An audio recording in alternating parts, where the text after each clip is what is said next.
Alain, quem pensa muda de ideia. E essa é uma premissa interessante, porque eu não sou a pessoa que eu quero ser. Eu respeito a minha história, sei aonde eu cheguei, sei quem eu sou, mas se a gente tomar o ensinamento espírita que nos dá Jesus como modelo e como guia, se a gente se comparar com Jesus, eu estou falando de mim agora, se eu me comparar com Jesus, eu estou longe, muito longe de qualquer possibilidade. Então, parece não fazer sentido que nós nos esforcemos tanto, que investamos tanta energia em defender a nossa personalidade, o que nós pensamos, e não nos abrirmos a sermos diferentes. Porque para que eu seja a pessoa que eu não sou, eu tenho que pensar diferente do que eu penso. Eu tenho que ser diferente do que eu sou. O que leva, Alain, a gente a perguntar. A gente vive num mundo em que é assustador. Algumas pessoas, mesmo diante de fatos, diante de informações que são comprovadas, constroem narrativas mentirosas, fantasiosas, ilusórias sobre determinados acontecimentos e se mantêm dentro desse mundo. Por que isso acontece? Isso é assustador, Alain. É assustador, mas perceba uma coisa, Wilson. Viver no mundo não é fácil. Tanto é que muitos espíritos, na hora da encarnação, acabam desistindo de encarnar. Eles fazem de tudo para não vir para cá. Inclusive no livro dos Espíritos a gente lê que vir para a encarnação é difícil, é um aprisionamento num corpo. E que o desencarne é a libertação desse corpo. Volta o espírito a ter a amplitude da visão dele como espírito imortal. Veja que o que você está falando é exatamente isso. A dificuldade de estar no mundo não é simples. Por quê? Porque nós somos colocados num meio cultural. E nesse meio que nós somos colocados, nós passamos muito tempo da nossa vida tentando se adaptar àquele meio, tentando estar naquele meio.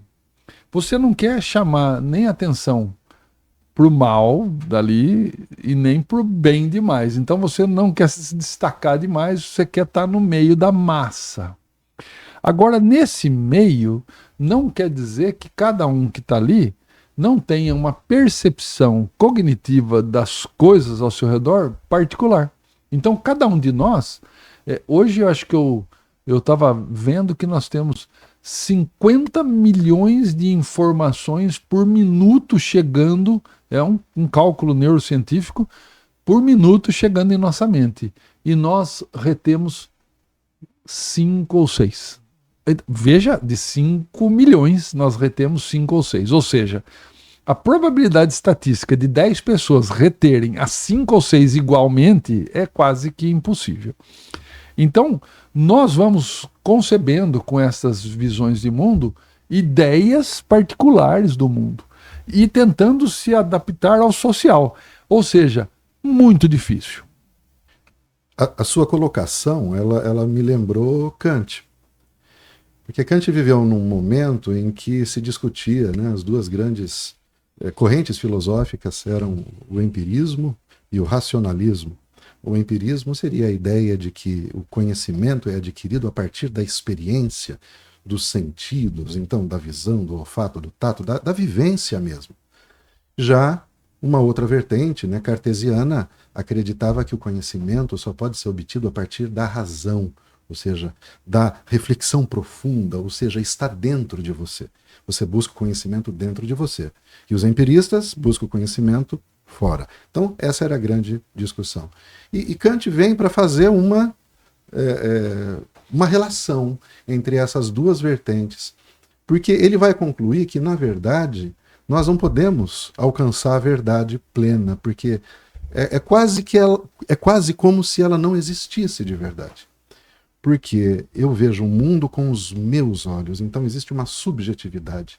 Então, a minha racionalidade é diferente. Então, eu vivo, sim, A partir da minha vivência empírica, eu adquiro conhecimento, mas a relação desse conhecimento, ou dessa informação, como você falou, da quantidade de informações que nos chega, a interpretação dessa informação é minha, é particular. Então, o conhecimento que eu vou extrair de um determinado acontecimento é único, é só meu, enquanto que o seu conhecimento é só seu. Quando nós conversamos, aí no método socrático, dialógico, é neste momento que nós compartilhamos os conhecimentos que cada um de nós se dispôs a construir. Mas o problema é que hoje, eu entendo, não existe um esforço no sentido racional de pensar. Existe só um recebimento dessa informação, eu recebo o que me vem, isso só reflete algo que já tem em mim e eu reforço isso. Na neurociência, na psicologia, eu acredito que isso é chamado de viés de confirmação. Ou seja, eu vou procurar olhar o mundo e encontrar no mundo as coisas que confirmem as minhas crenças. Então veja, com isso como eu posso mudar? Se eu olho para o mundo, Alain, só querendo confirmar tudo aquilo que eu acredito e filtrando tudo aquilo que é contrário às minhas crenças, como eu posso mudar? Como eu posso pensar diferente? Ou seja, envelhecer não significa necessariamente se tornar mais sábio, né? Tolos, idiotas também envelhecem. Então, o processo de você envelhecer com sabedoria é o processo de transformação, de você ser realmente diferente do que o que você foi. Isso, Wilson, que você está falando, é justamente o que nos faz singulares no mundo. Cada um de nós, uma característica própria, singular. Mas vivendo em coletivo, vivendo no plural. Essa vida no plural é desgastante. Ela é desgastante, porque eu me reconheço no outro. Quem é o outro que eu estou convivendo? Ele pensa como eu ou eu estou tentando me afinizar com o pensamento dele para pensar como ele? Se houvesse nas duas mãos uma vontade de se melhorar no encontro, então eu me reconheço no outro, mas eu quero ver um outro melhor. Então eu conseguiria fazer com que o mundo evoluísse de uma forma mais dinâmica. Como hoje nós estamos num mundo, numa sociedade de competição muito grande, de consumo muito grande, eu vejo no outro mais um adversário do que alguém que eu queira que cresça comigo. Então, a vida em comunidade, ela está num momento muito desgastante. A gente parece que está numa corrida. Quem chega primeiro? Quem é o melhor? E o melhor normalmente é medido por produção, por posses, posses ligadas à matéria. Dificilmente alguém é valorizado pelo conhecimento. Muito pelo contrário. Existem hoje movimentos internacionais combatendo a vida acadêmica. Não é só no Brasil, é em muitos lugares. Quer dizer, o pensar está incomodando. Voltando ao título do que nós estamos aqui falando. Pensar nos transforma?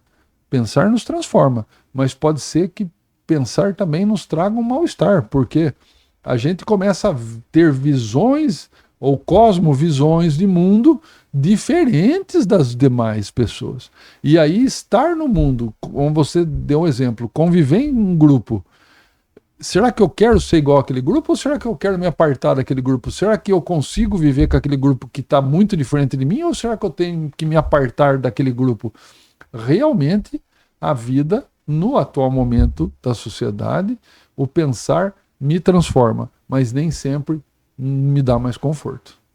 Interessante o que você coloca sobre o conhecimento e sobre a relação com os outros, que nos leva novamente à ideia de que o conhecimento é construído socialmente. Veja, eu falei agora há pouco que eu vejo o mundo com os meus olhos, com a minha cognição, baseado nas experiências que eu já tive, com esse material, com esse arcabouço, eu vou ler os acontecimentos, eu vou ler o mundo e vou construir o meu conhecimento. Mas isso eu não faço sozinho, porque eu preciso depois, como a gente diz, num segundo momento, conversar com você, para que nós, na nossa discussão, nós possamos construir uma outra coisa. Ainda que pensemos diferente, dos nossos pensamentos, das nossas ideias, vai surgir uma coisa diferente, né? A gente vai lembrar da dialética agora, dessa construção constante, desse círculo constante. E só que esse conhecimento social é difícil de construir, como você falou, numa sociedade que é mais competitiva do que colaborativa. Então, como que eu posso colaborar, compreender e mudar o meu pensamento e aceitar e seguir baseado nessa coisa nova, nessa nova síntese que surgiu a partir do nosso encontro e não ser mais aquele que era quando começamos a nossa conversa. Eu devo abrir mão daquele que eu era quando começamos a conversar e passar a seguir como aquele da síntese da nossa conversa, porque aí há uma transformação. Enquanto isso não acontece, não há transformação. E aí nós falamos, você disse muito bem, o problema da crise de identidade. Porque a dificuldade de mudar de opinião também tem a ver com o grupo em que você pertence. Vou dar um exemplo aqui, tanto do espírita, dentro dos seus centros espíritas. Cada centro espírita tem dirigentes com pensamentos próprios, com ideias próprias, interpretações próprias. Então, quando a pessoa segue, acompanha aquele dirigente, ela acaba absorvendo também essa mesma ideia, essa mesma visão de mundo. E para que ela possa continuar participando, ela tem que continuar pensando daquele jeito. Porque se ela se levanta ali no meio de um grupo, falar, não, mas eu penso diferente, ela automaticamente deixa de fazer parte daquele grupo. E ela não quer deixar de fazer parte. Então mudar de opinião tem um custo, que é esse custo, é esse possível isolamento, provável isolamento. Então isso acontece, eu dei o exemplo do espiritismo, mas pode acontecer numa igreja evangélica também. Né? O pastor no púlpito tem uma opinião e hoje em dia, sobretudo os evangélicos, os neopentecostais, declaram abertamente a sua posição política.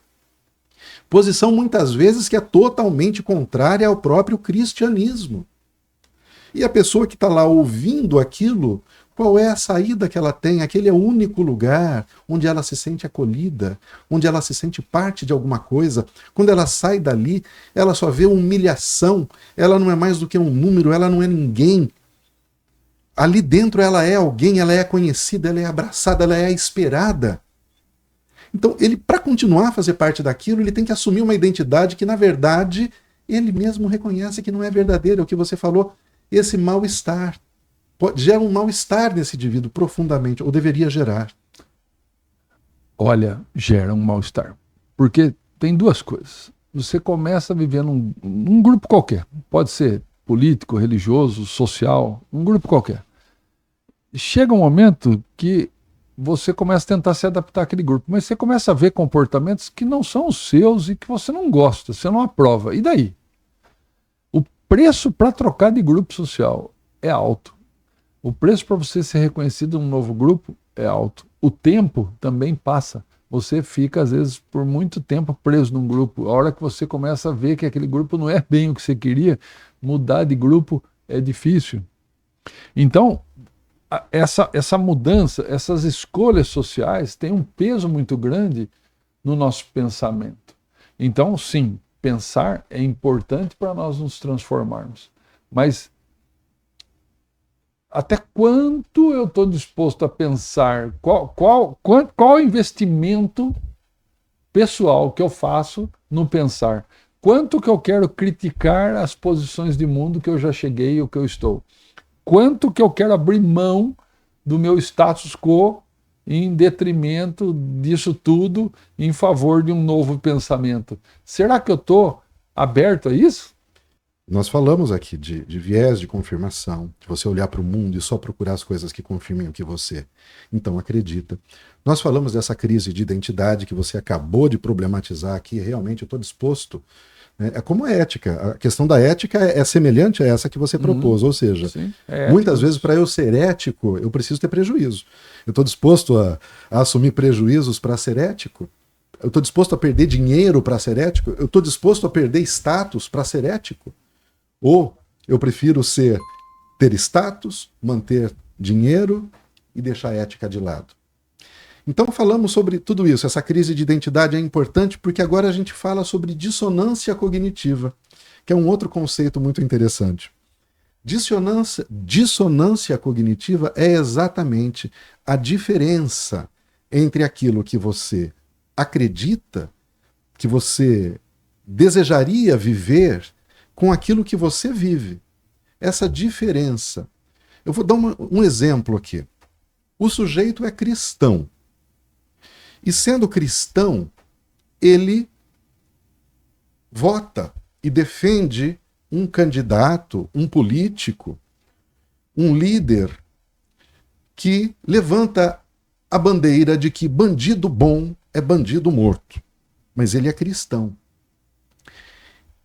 No Calvário, ele sabe que Jesus tinha um ladrão ao lado dele, que é chamado Dimas. E Jesus diz a esse ladrão: ainda hoje estarás comigo no reino dos céus. E ele sabe que esse Jesus em que ele acredita foi um preso político, foi torturado e foi condenado à morte. E ainda assim ele segue esse líder que diz: bandido bom é bandido morto. Então, a dissonância cognitiva nesse pequeno relato, nesse exemplo, é um sentimento ruim, incômodo que eu tenho dentro de mim. Porque eu sei, na verdade, que aquilo não está certo. Mas por que eu continuo fazendo? Por todos os motivos que nós mencionamos até agora. Pela identidade, pela dificuldade da energia investida em mudar de opinião, pela inflexibilidade, pela preguiça mental. Porque para racionalizar, raciocinar, nós precisamos investir mentalmente, pensar sobre um assunto. Né? Isso é preguiça mental. É mais fácil que alguém me fale pronto o que eu tenho que fazer e eu vou seguindo aquilo lá cegamente. Dissonância cognitiva, então, é quando você tem esse incômodo com aquilo que você acredita e aquilo que você faz. E agora eu vou introduzir, eu acho que para a gente fechar o assunto, Alain, alguém poderia dizer: mas e se a pessoa não sente esse incômodo? Ela está muito bem do jeito que ela está. Ela diz que é cristã, mas ela acredita que bandido bom é bandido morto. Ela diz que é cristã, mas ela é contra o Bolsa Família, ela é contra qualquer ajuda aos mais pobres, a qualquer programa social, ao Vale Gás, porque esse mundo é uma meritocracia, cada um tem que fazer por si aqui. Quando falaram para Jesus, quando disseram para Jesus: olha, temos tantas pessoas aqui, não temos comida para eles, Jesus não falou: vai lá, ensina eles a pescar. Não, Jesus deu pão para eles. Simplesmente assim. Ensina eles a pescar, porque eu não chamei eles para vir aqui, cada um por si, meritocracia. Não. Ele deu o pão para essas pessoas. Quando Jesus colocou a própria face na face do pobre, ele disse: eu tive frio e me agasalhastes. Ele não disse: eu tive frio e me destes um emprego para que eu comprasse a minha roupa. Eu tive fome e me destes de comer. Ele não disse: eu tive fome e me destes oportunidade de eu empreender para poder comprar a minha comida. Ele disse: me deste de comer, me deste de beber, me vestiste, foste me ver, me visitar quando eu estive doente, eu estive preso. Eu estive preso. Como que uma pessoa esteve preso? Jesus disse: eu estive preso na figura dele e fostes me visitar. Se eu estive preso é porque eu cometi um crime. É porque em algum momento eu fui um bandido. Não é que eu não sou um bandido, mas eu fui um bandido em algum momento, um criminoso. Estive preso e você foi me visitar. Agora, quando tudo isso não atinge a pessoa emocionalmente, Alain, a gente vai para o espiritismo que ele explica, né? Porque aí a psicologia não explica mais. Aí a gente vai ou para a patologia, né? Ou é uma psicose, né? Uma psicopatia, que o sujeito já não sente mais nada, uma sociopatia, ou o espiritismo vai trazer a ideia da fascinação. Infelizmente, meu amigo, a fascinação ela pode ser coletiva. Né? A gente falou bem aí algum podcast atrás sobre fascinação, mas ela pode ser coletiva. Quando há um ideário social que sustenta alguns pressupostos para não perder status quo.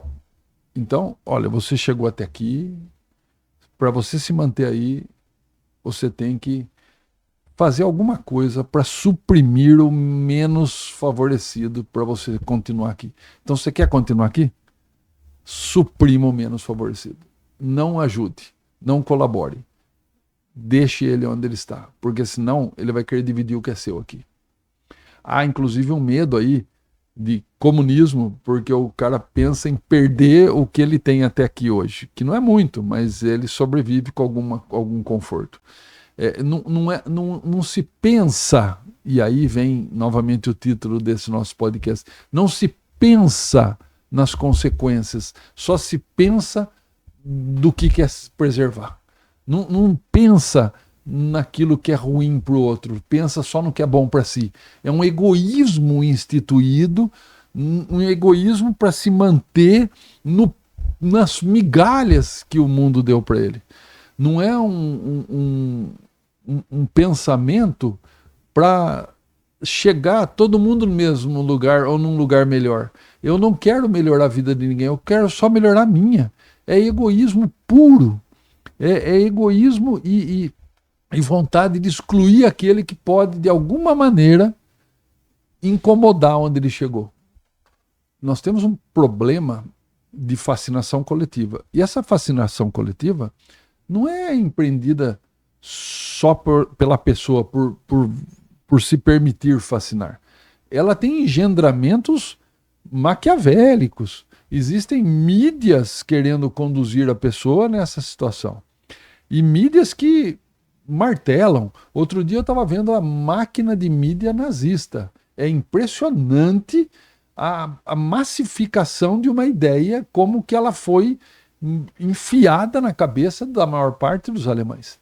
Então, há uma força de fora para dentro para manter a pessoa fascinada sobre aquela ideia, e há um medo também gerado social dela perder aquilo.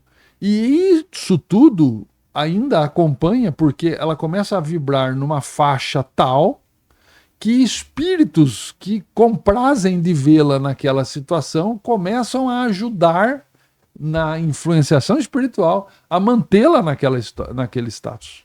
Entendendo o que você falou sobre vibração, fica ainda mais claro, Alain. Pensa bem, quem são os espíritos que são contrários a Jesus? Quem seriam os espíritos que se comprazem quando uma pessoa abandona os mais pobres, portanto abandona os ensinamentos de Jesus e se afasta de Jesus? Quem são esses espíritos? São espíritos evoluídos? Evidentemente que não. São espíritos das sombras. E esses espíritos, eles muitas vezes se organizam para juntar forças, como você falou, nesse ataque coletivo. Você vai primeiro a partir do líder. A partir do líder você vai chegando em cada uma das pessoas, naquela estrutura institucional, naquele templo, naquele centro espírita, naquela igreja, seja onde for. Mas tudo isso a partir da influência de espíritos maquiavélicos que se comprazem quando nós nos afastamos dos ensinamentos de Jesus. Então, como? De que maneira? E veja, a fascinação, Kardec diz de uma maneira muito convicta que é a pior forma de obsessão. Ela é infinitamente maior do que qualquer outra forma de obsessão. A fascinação é pior porque a pessoa não vê. Ela não aceita que ela está fascinada. Quando a gente fala isso para ela, né? Oh, mas Jesus disse isso e você está defendendo isso. Ela não consegue ver isso daqui, porque existe uma presença espiritual também que a impede de enxergar essa posição. Então, a gente chega num ponto final aqui, Alain. Como a gente pode mudar essa realidade? Porque nós temos muita gente fascinada em nossa sociedade, Alain. Pensando. Agora, para pensar, eu não posso continuar assistindo, lendo e ouvindo aquilo que me fascinou até aqui. Eu preciso abrir espaço para leituras e visões de mundo diferentes das minhas. Porque para poder desenvolver um espírito crítico, eu preciso escutar o outro. E o outro que é diferente de mim. E tentar entender o sentido daquilo que o outro está defendendo. A gente precisa pensar. Pensar não é pensar concordante, é pensar criticamente sobre aquilo que eu dou valor. Então, eu tenho que começar a fazer relações de valores que eu acho correto. e valores que eu não concordo. E ver se aquilo que eu estou escutando, aquilo que eu estou lendo, aquilo que eu estou assistindo, está dentro dos valores que eu acho correto. Agora, se eu estou concordando e os meus valores estão naquele nível, então você está no lugar certo, meu amigo. Você está no lugar certo. Agora, se está contrário aos seus valores e você está ainda continuando concordante, você está com um problema. Porque você sempre pode deixar de ser cristão. Você não é obrigado a seguir os ensinamentos do Cristo.